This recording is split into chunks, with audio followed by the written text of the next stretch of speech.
नमस्कार, मैं निरंजन कुमार। आज हम लोग बात करने वाले हैं प्रश्नावली 3.1 के 8वीं कक्षा के प्रश्नावली 3.1 के। इसमें पहला क्वेश्चन बोल रहा है कि सरल एवं बंद आकृति क्या होती है। उदाहरण देते हुए गुणों को समझाइए।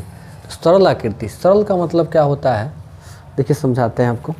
सरल आकृति और बंद आकृति।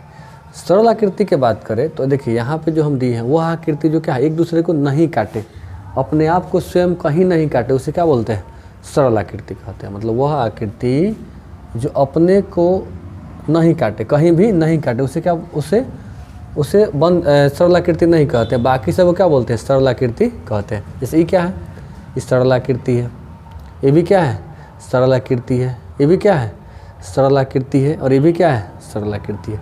लेकिन यहाँ पे देखिए, अब इसी को खींचे ऐसे ले आके यहाँ काट दिए, तो ये सरल आकृति नहीं है, ठीक है ना।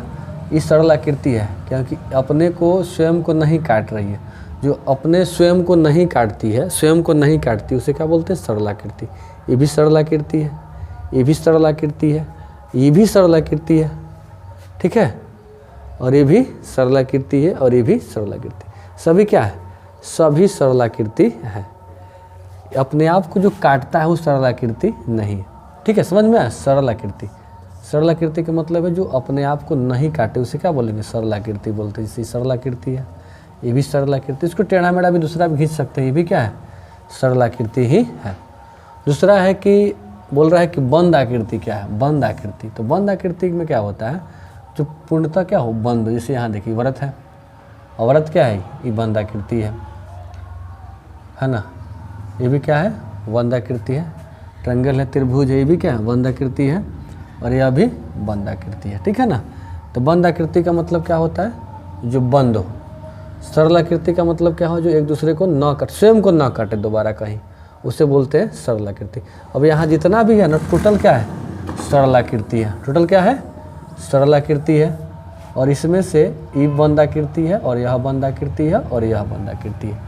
अब अगला देखते हैं क्वेश्चन नंबर। अब दूसरा क्वेश्चन देखते हैं। दूसरा क्वेश्चन बोल रहा है कि निम्न आकृतियों में से पहचान करें कि कौन सी सरल है। सरल पहले पूछ रहा है कौन सी सरल। सरल का मतलब क्या होता है, जो एक ही रेखा से बना होता है। जैसे यहाँ देखिए, ये भी सरल है, ये भी सरल है, और ये भी सरल है।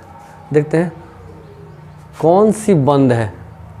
तब बंद यहाँ दिख रहा है, बताते हैं। बंद, बंद का मतलब क्या है, जो पूर्णतः बंद। जैसे यहाँ दिख रहा है बंद है, और ये भी क्या है, बंद है। वह सरल है। कौन सी खुली है, कौन सी उत्तल है, एवं कौन सी अवतल है। देखिए, तो उत्तल का मतलब क्या होता है, जो उभड़ा हुआ रहता है। क्या रहता है, जो उभड़ा हुआ रहता है उसे बोलते हैं उत्तल। क्या बोलते हैं, जो उभड़ा हुआ रहता है उसे बोलते हैं उत्तल, और जो धंसा हुआ रहता है उसे क्या बोलते हैं, अवतल। इसे यहाँ देखिए ऐसे रहेगा, जो उभड़ा हुआ, इसे मान लीजिए यहाँ तक पेंट करते हैं, ठीक है ना। तो जो उभड़ा हुआ रहता है, ऊपर की ओर उभड़ा रहता है। इस चम्मच देखें ना, चम्मच, तो चम्मच का जो पिछला वाला भाग है ना, पिछला वाला, तो वो रहता है आपका उभड़ा हुआ, तो उसको बोलते हैं उत्तल। और जो धंसा वाला भाग रहता है, धंसा वाला, उसको बोलते हैं अवतल। तो देखिए यहाँ पे जो उभड़ा हुआ है उसको बोला जाता है उत्तल, ठीक है ना, उत्तल। और जो धंसा हुआ भाग रहता है, इसी को ऐसे बनाए जाते हैं, ऐसे। अब इधर पेंट करते हैं, ठीक है ना, तो इसको बोलते हैं अवतल, ठीक है ना। तो जो उभड़ा हुआ ऊंचा वाला भाग रहता है उसे क्या बोलते हैं, उत्तल, और जो धंसा वाला भाग रहता है उसे बोलते हैं अवतल, ठीक है ना। अब समझते हैं। तो यहाँ देखिए, ये है आपका क्या, एगो तो पहला की सरल है, ठीक है ना, पहला ही सरल आकृति है, ठीक है। दूसरा बात कि बंद आकृति है, ठीक है, सरल भी है, एक ही रेखा से बना है। दूसरा बंद है, और तीसरा देखिए उभड़ा हुआ है, बाहर की तरफ क्या हुआ है, उभड़ा हुआ है। उभड़ा हुआ है तो क्या है, उत्तल। क्या है, उत्तल आकृति। कैसन आकृति है, तो तीसरा में ये है उत्तल आकृति, ठीक है। तीन बातें इसके लिए आप बोल सकते हैं, सरल आकृति, बंद आकृति और उत्तल आकृति, ठीक है ना। दूसरा के लिए देखिए, यह सरल रेखा तो है, सरल आकृति तो है, क्योंकि एक ही रेखा से बना है, ठीक है ना, सरल है। पहला ये सरल तो है, ठीक है ना, सरल आकृति है। दूसरा बंद है कि खुली, तो ये है खुली आकृति, क्या है कि यहाँ पे खुला हुआ, अगर यहाँ से यहाँ बंद रहता तो उसको बोलते बंद आकृति। तो दूसरी बात यह है कि क्या है, खुली आकृति, ठीक है ना, बंद सरल आकृति है और खुली आकृति है। अब यहाँ देखिए ई जो है ना सरल आकृति नहीं है, क्या है कि क्या करता है, यहाँ एक दूसरे को प्रतिच्छेद कर रहा है, एक दूसरे को काट रहा है, तो सरल आकृति नहीं है, ठीक है ना। इसको बोलेंगे यह सरल आकृति नहीं है, ठीक है ना, सरल नहीं है, ठीक है ना, सरल आकृति नहीं है। इसके बाद इसको देखिए, इसको इस सरल है, पहला कि क्या कि एक ही रेखा से बना है, तो क्या है सरल है। दूसरा प्रतिच्छेद भी नहीं करे एक दूसरे को, अपने को काट भी नहीं रही है, तो सरल है। दूसरी बात पूछ रहा है बंद है कि खुली, तो यहाँ पे क्या है, पूरी तरह से चारों तरफ से क्या है, बंद है, तो क्या हो जाएगी, बंद। क्या हो जाएगी, बंद। तीसरा बात है कि बंद है तो उत्तल है कि अवतल है, तो अभी बताएं कि अगर उभरा हुआ रहेगा तो उत्तल, और धंसा हुआ रहे, देखिए धंसा है अंदर की तरफ, धंसा है ना, तो क्या हो जाएगा, अवतल। धंसा हुआ होगा तो अवतल। तीसरी बात क्या है, धंसा हुआ है तो ये हो जाएगा अवतल आकृति, ठीक है ना। सरल आकृति भी है, बंद आकृति भी है और अवतल आकृति भी है। तो आसानी से समझ गए, जो उभरा हुआ रहता है उससे उत्तल, और जो धंसा रहता है उससे अवतल। जो ऊंच रही, ऊंच ऊपर की तरफ ऊंच जो रहेगा उससे बोलेंगे उत्तल, और जो धंसा रही, भोजपुरी में समझिए, जो धंसा रही ओकरा क्या बोले, ओकरा के बोले अवतल। आज ये उभर रही ओकरा क्या बोले जाई, उत्तल, ठीक है ना। जे ऊंच बा, जौन साइड ऊंच बा, देख रहे हैं ना, यहाँ ऊंचा हुआ है, आगे की तरफ उभरा है, उसे क्या बोल रहे हैं, उत्तल, और जो धंसा हुआ है उसे क्या बोलेंगे, अवतल, ठीक है। अगला क्वेश्चन देखते हैं। तीसरा क्वेश्चन है, बोल रहा है नीचे दिए गए बहुभुज का नाम लिखिए तथा उनके सभी संभावित विकर्णों को खींचिए, या विकर्ण खींचिए। सबसे पहले देखते हैं कि बहुभुज क्या है। देखिए बहुभुज का मतलब होता है रेखाओं की सहायता से बनी सरल एवं बंद। सरल का मतलब एक रेखा वाला, माने एक रेखा से बना हो, और बंद का मतलब जो बंद हो, उसे बहुभुज कहते हैं। अब देखिए बहुभुज, वैसे 3 गो भुजा, ठीक है ना, 1 2 3, तो 3 भुजा जिसका होगा उसे बोलते हैं, 3 भुजा इसमें है, इसको क्या बोलेंगे, इसको बोलेंगे त्रिभुज। त्रिभुज है माने बहुभुज भी है, माने बहुभुज का मतलब बहुत सारे रेखाओं से बन रहा है, उसे क्या बोलेंगे, रेखाओं की सहायता से बनी, मतलब रेखाओं की सहायता से बनी सरल आकृति को क्या बोलते हैं, बहुभुज बोलते हैं, ठीक है। अब 3 गो भुजा है, तो माने 1 2 से अधिक, 3 से अधिक, 4 से अधिक भुजाओं से बना है, ठीक है। तो यहाँ पे 3 भुजा है तो क्या हो जाएगा, त्रिभुज हो जाएगा। यहाँ देखिए भुजाएं कितनी है, 1 2 3 4, तो क्या है, 4 भुजा है, तो क्या हो जाएगा, चतुर्भुज हो जाएगा। क्या हो जाएगा, चतुर्भुज, ठीक है ना।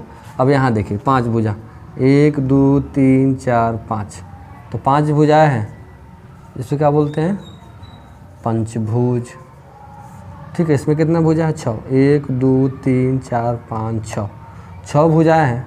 देखिए 1 यहाँ से यहाँ, 2 यहाँ से यहाँ, 3 यहाँ से यहाँ, 4 यहाँ से यहाँ, 5 और यहाँ से यहाँ 6। जब 6 भुजाएं है तो हो जाएगा षटभुज, या षटभुज भी बोलते हैं इसको, षटभुज, ठीक है ना।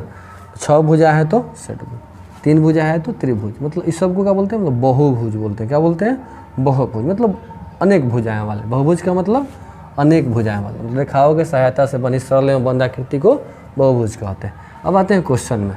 अब कह रहा है कि इसमें सबसे पहले बताना है कि इसका, इस बहुभुज का नाम क्या है। तो कितनी भुजाएं हैं, 1 2 3 4 5 6, 6 को भुजा वालों क्या बोलते हैं, षटभुज।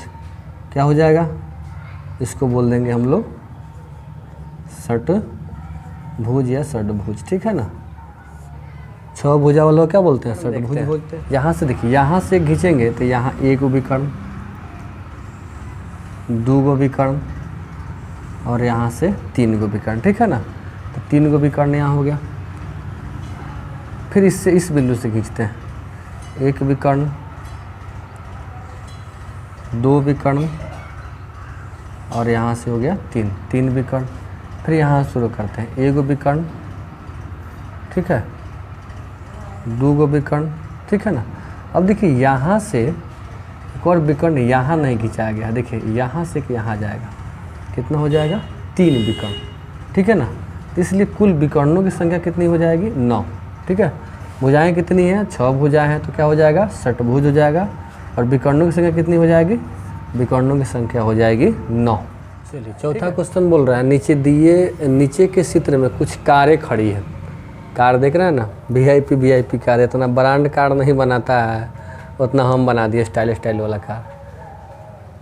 कुछ कारें खड़ी है, यहाँ दिख रहा है बहुत सारा कार हम बना दिए। कार ही मान लेना है आपको, जो भी दिखाई दे कार ही है। बीच में चौकोर आकार का मैदान है, यहाँ बीच में क्या है मैदान है।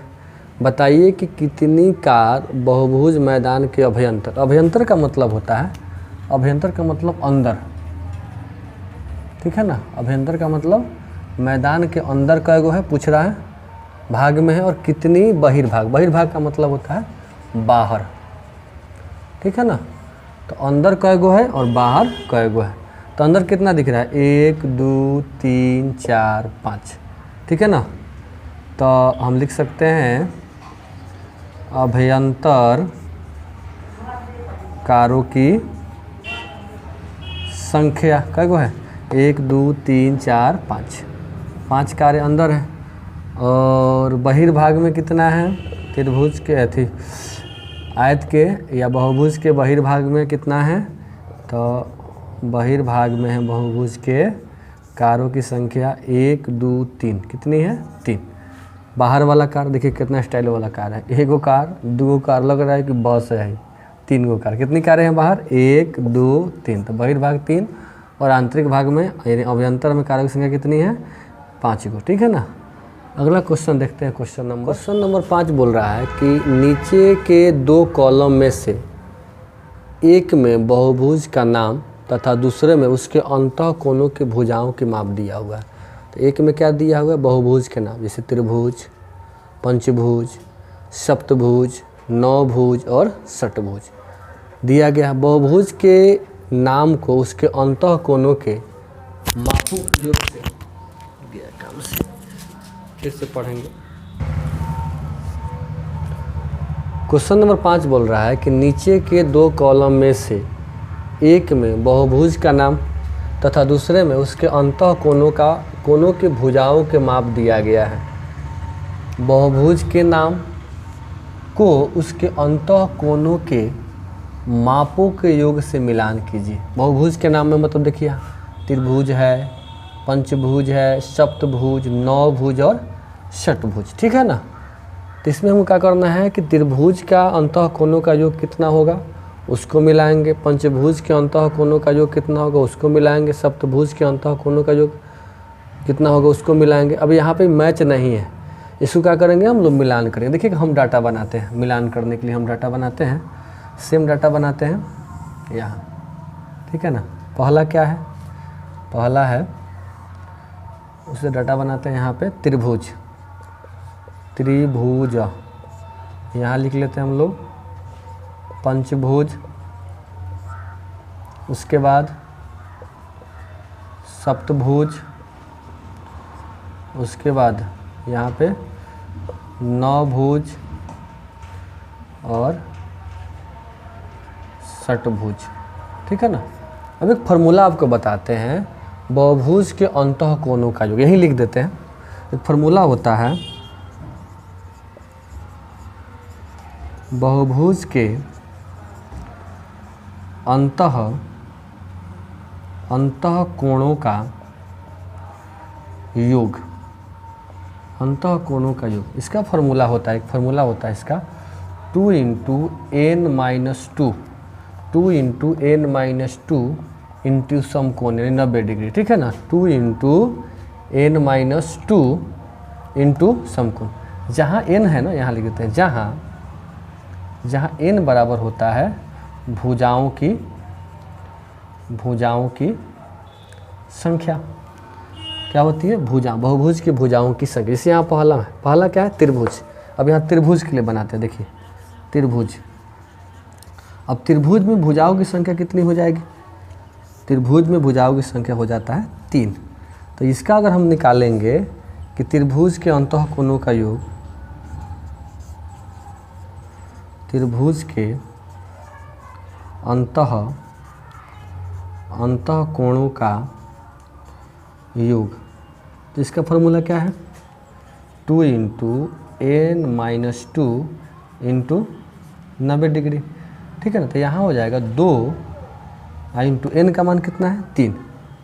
3 घटाओ 2 गुना 90 डिग्री, और ये हो जाएगा 2 गुना 3 में से 2 जाएगा 1 गुना कितना? 90 डिग्री।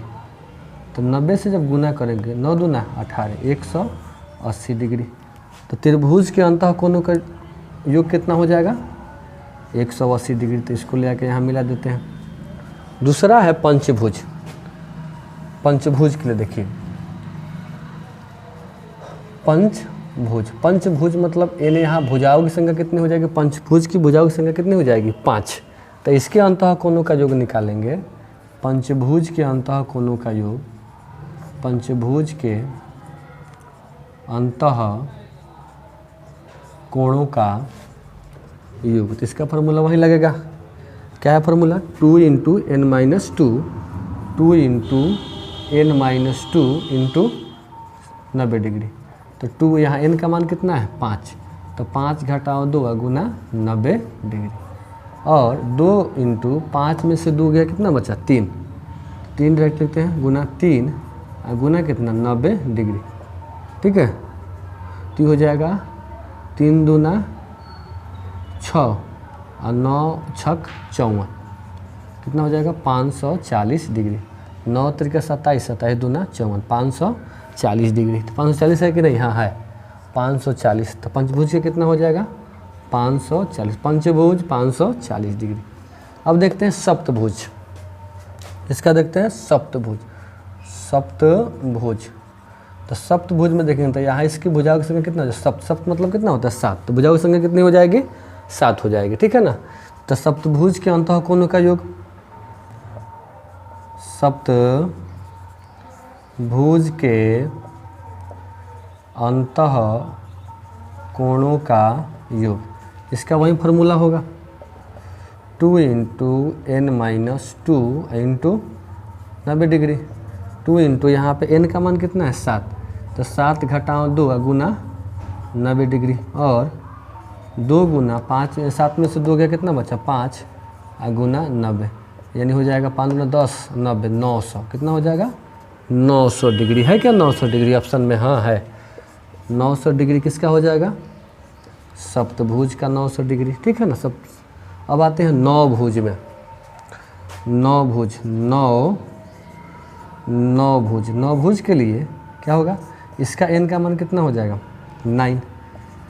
तो नौभुज के अंतः कोणों का योग, इसका हो जाएगा 2 × n-2 इंटू 90 डिग्री। 2 इंटू यहाँ 9 भुज है यानी 9, n का मान कितना? 9 और -2 गुना 90 डिग्री, और 2, 9 में से कितना गया? 2, कितना बचेगा? 7। तो गुना का हो जाएगा 7 और गुना कितना? 90, ठीक है ना।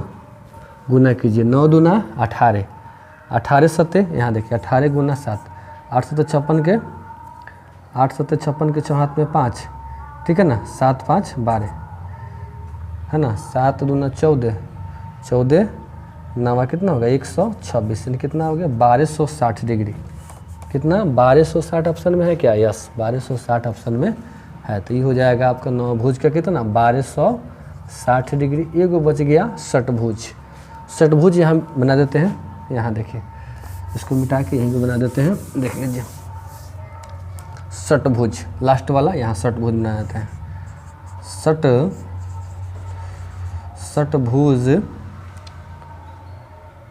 षटभुज, इसमें षट मतलब कितना होता है? 6। तो यहाँ n का मान कितना हो जाएगा? 6। तो लिखेंगे षटभुज के अंतः कोणों का योग बराबर हो जाएगा, इसका फार्मूला वही फार्मूला 2 × n-2 इंटू समकोण 90 डिग्री। तो 2 गुना n का मान यहाँ पे 6, तो 6 घटाओ 2 और गुना कितना 90 डिग्री, यानी 2 गुना 6 में से 4 2 गया कितना बचा 4 गुना कितना 90 डिग्री, 4 दूना 8, 9 8 72 यानी 720 डिग्री। 9 चौका 36 दूना 72, 720 है क्या, हाँ बचा यही, यहाँ हो जाएगा 720 डिग्री। ये हो गया क्वेश्चन नंबर 5। क्या कर दिए हम लोग, मैच कर दिए, फार्मूला पर रख दिए। किस फार्मूला पर रख दिए, अंतः बहुभुज के अंतः कोणों का योग का फार्मूला होता है, याद कर लीजिए 2 × n - 2 इंटू समकोण यानी 90 डिग्री, ठीक है ना। इस फार्मूला यहाँ n का मान क्या है, भुजाओं की संख्या। त्रिभुज है तो 3 भुजा, चतुर्भुज है तो 4 भुजा, पंचभुज है तो 5 भुजा, तो जितना भुजा होगा वहाँ n का मान रख देंगे। क्वेश्चन नंबर 5 बन गया। क्वेश्चन नंबर 6 देखते हैं। क्वेश्चन नंबर 6 है, एक बहुभुज के अंतः कोणों के मापों का योग कितना है 540। एक बहुभुज के अंतः कोणों का योग कितना है 540 है, तो उसमें कितनी भुजाएं हैं। अभी आपको बताएं एक फार्मूला कि बहुभुज के अंतः